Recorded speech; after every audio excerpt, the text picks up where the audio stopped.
നമസ്കാരം.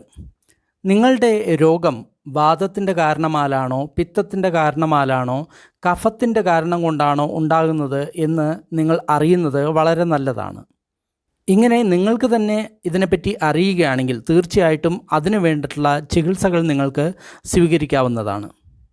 പലർക്കും ഒരു രോഗം വരുന്ന സമയത്ത് ഇതെന്ത് രോഗമാണെന്നറിയാതെ പല ടെസ്റ്റുകളും ചെയ്യുന്നു, പലതരത്തിലുള്ള രോഗനിർണയവും ഉണ്ടാകുന്നു. എന്നാൽ ആയുർവേദത്തിൽ ഇതിന് വളരെ വിദഗ്ധമായിട്ടുള്ള രോഗനിർണയം ഉണ്ട്.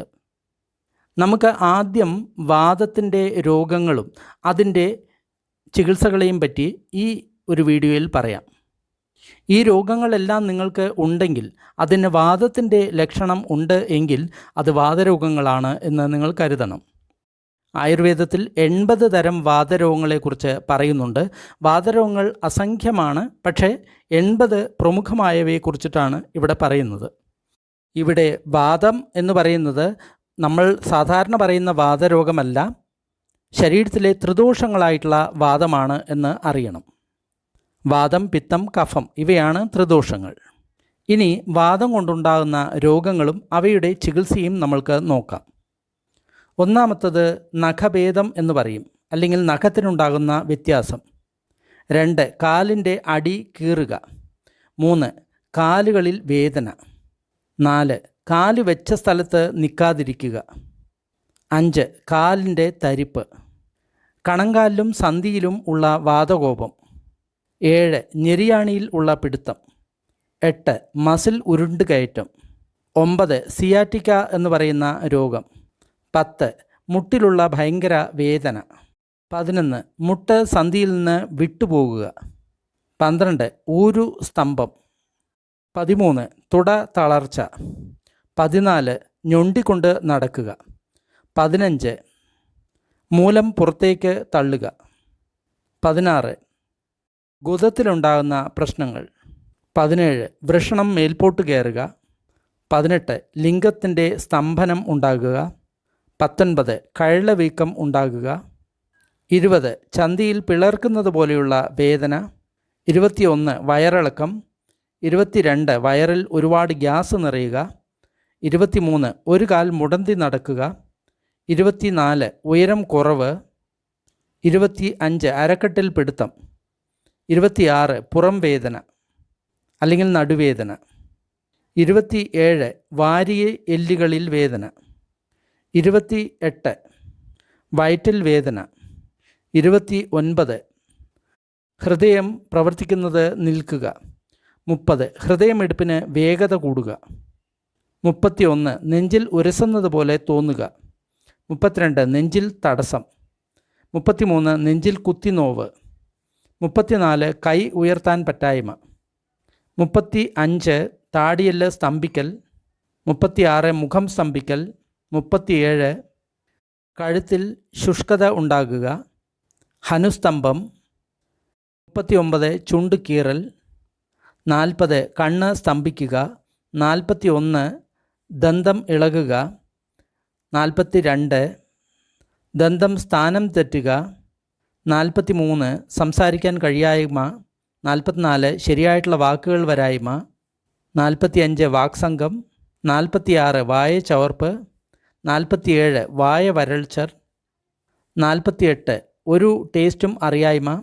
49 ചെവിയിൽ വേദന. 50 ചെവി കേൾക്കാൻ കഴിയായ്മ. 51 ഉച്ചത്തിൽ കേൾക്കുക. 52 ചെവി കേൾക്കായ്മ. 53 കൺപോളകൾ സ്തംഭിക്കുക. 54 കൺപോള വളയുക. 55 തിമിരം. 56 കണ്ണിൽ വേദന. 57 കണ്ണിന് സ്ഥാനം തെറ്റുക. 58 നെറ്റി സ്ഥാനം തെറ്റുക. 59 കഴുത്തിൽ വേദന. 60 നെറ്റിത്തടത്തിൽ വേദന. 61 തലവേദന. 61 രോമസ്ഥാനത്ത് വേദന. 63 മുഖത്തിൻ്റെ ഒരു വശം തളരുക. 64 ഒരു സ്ഥലത്ത് മാത്രമുള്ള വാദം. 65 എല്ലാ സ്ഥലത്തുമുള്ള വാദം. 66 ആക്ഷേപകം. 67 ദണ്ഡകം. 68 ക്ഷീണം. 69 തലചുറ്റൽ. 70 വിറയൽ. 71 കോട്ടുവായിടൽ. 72 എക്കിട്ടം. 73 വിഷാദം അല്ലെങ്കിൽ അപ്രസന്നത, 74 അർത്ഥമില്ലാത്ത വാക്ക്, 75 സന്തോഷമില്ലായ്മ, 76 ശരീരത്തിൽ രൂക്ഷത, 77 ശരീരത്തിൽ പൗരുഷ്യം, ഉറക്കം ഇല്ലായ്മ, മനസ്സ് ശരിക്ക് ഉറച്ചു നിൽക്കായ്മ. ഇപ്രകാരമുള്ള രോഗങ്ങളാണ് പ്രമുഖമായിട്ടുള്ള വാതരോഗങ്ങളായിട്ട് കണക്കാക്കാൻ സാധിക്കുന്നത്. ഇതിൽ ഏകദേശം നോക്കിക്കഴിഞ്ഞു കഴിഞ്ഞാൽ മിക്കതിലും വേദനയായിരിക്കും ഏറ്റവും പ്രകടമായിട്ടുള്ള വാതത്തിൻ്റെ ലക്ഷണം. ഈ പറഞ്ഞ കാര്യങ്ങൾ വാദം കൊണ്ട് തന്നെയാണോ എന്ന് ഒരു വൈദ്യൻ ചിന്തിക്കണം. ഈ പറഞ്ഞിട്ടുള്ള രോഗങ്ങളിൽ വാദത്തിൻ്റെ ഗുണം ഉണ്ടോ എന്ന് നമ്മൾ നോക്കണം. അതായത് രൂക്ഷമായിട്ടുള്ള ഗുണം, അതായത് രോഗത്തിൽ അവിടെ രൂക്ഷത വരിക, അതേപോലെ തന്നെ ലഘുത്വം, അതേപോലെ തന്നെ വ്യാപനശീലം, അതേപോലെ തന്നെ തണുപ്പ്, അതേപോലെ തന്നെ ഗതി, ചലനം, സൂക്ഷ്മം തുടങ്ങിയ കാര്യങ്ങളെല്ലാം നമ്മൾ നോക്കണം. ശരീരത്തിൻ്റെ ചലനം, അതേപോലെ തന്നെ വ്യാപനം, പീഡ, വിറയൽ, അതേപോലെ തന്നെ ഖരത്വം, വായ വരൾച്ച, രുചിയില്ലായ്മ, ശരീരത്തിന് തരിപ്പ്, ശരീരം തുരുങ്ങുക, ഇതെല്ലാം വാതത്തിൻ്റെ ലക്ഷണമാണ് എന്ന് നമ്മൾ അറിയണം. അപ്പോൾ ഈ രോഗമുണ്ടാകുന്ന സമയത്ത് മധുരം, പുളി, ഉപ്പ് തുടങ്ങിയവ നമ്മൾ കൂടുതലായിട്ട് ഉപയോഗിക്കണം.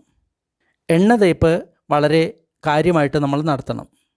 ഉഷ്ണമായിട്ടുള്ള പദാർത്ഥങ്ങൾ വേണം ഉള്ളിലും പുറത്തും ഉപയോഗിക്കാൻ വേണ്ടിയിട്ട്.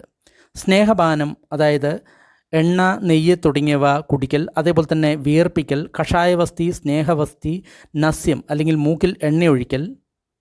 കഷായവസ്തി, സ്നേഹവസ്തി എന്ന് പറയുന്ന സമയത്ത് കഷായം കൊണ്ടുള്ള എനിമ, അതേപോലെ തന്നെ എണ്ണ കൊണ്ടുള്ള എനിമ, എണ്ണ തേപ്പ്, മേൽത്തിരുമൽ, ധാര തുടങ്ങിയ ചികിത്സകളെ ചെയ്യണം.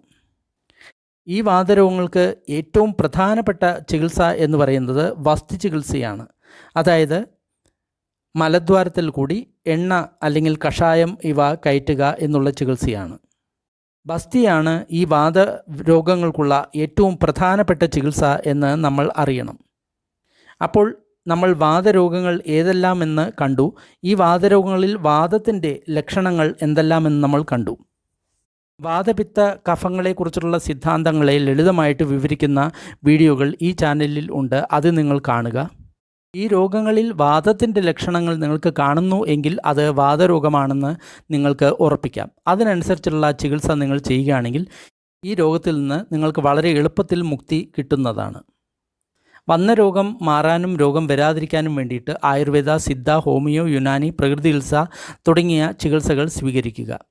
പാലും പാലുൽപ്പന്നങ്ങളും പരിപൂർണമായിട്ടും ഉപേക്ഷിക്കുക. സസ്യഭക്ഷണം മാത്രം കഴിക്കുക.